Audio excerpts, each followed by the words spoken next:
They told me about Archbishop Benson in Idahosa. How that he goes for crusades and things happen on their own accord. And I told myself, enough of going out and preaching Benson in Idahosa. It's time to manifest the dimensions myself. Because if you don't make up your mind that stories are not enough, you will remain there for the rest of your life. Are stories good? Yes, they inspire you. But the greatest thing they can do for you is to stir a hunger that drives you to seek God for yourself.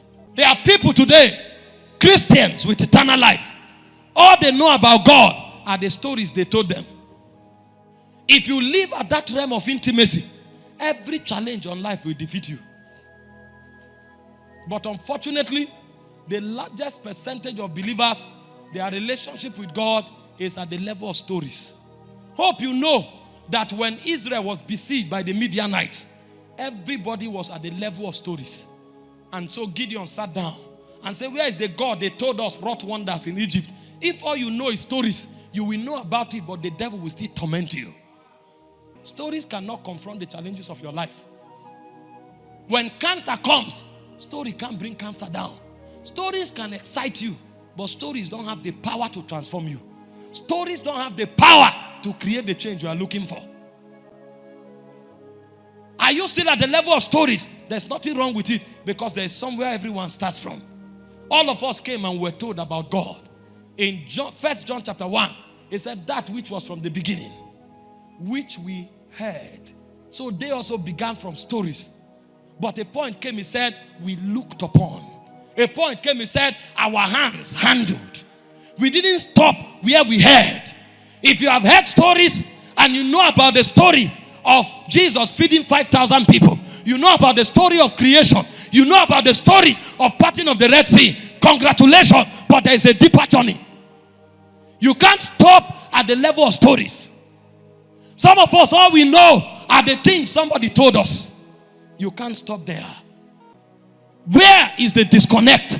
He didn't pay the price to know God more than stories. He heard stories about God, and every time he speaks, he said, well, they said. You will never hear them say, God told me.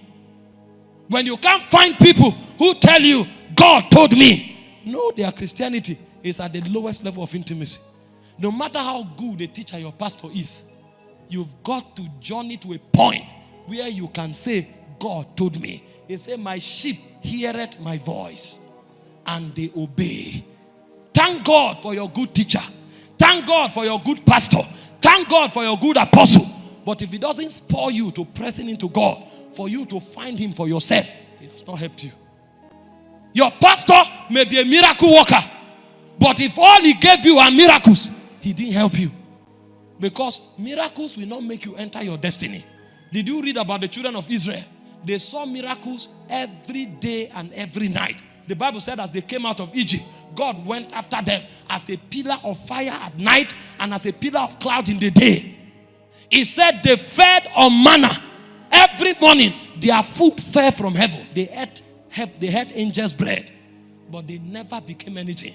They said they knew the acts of God. Only Moses knew the ways of God. Somebody has to make up his mind and say, no, it's enough of the stories. Stories have excited me. Stories have inspired me, but I want to go forward.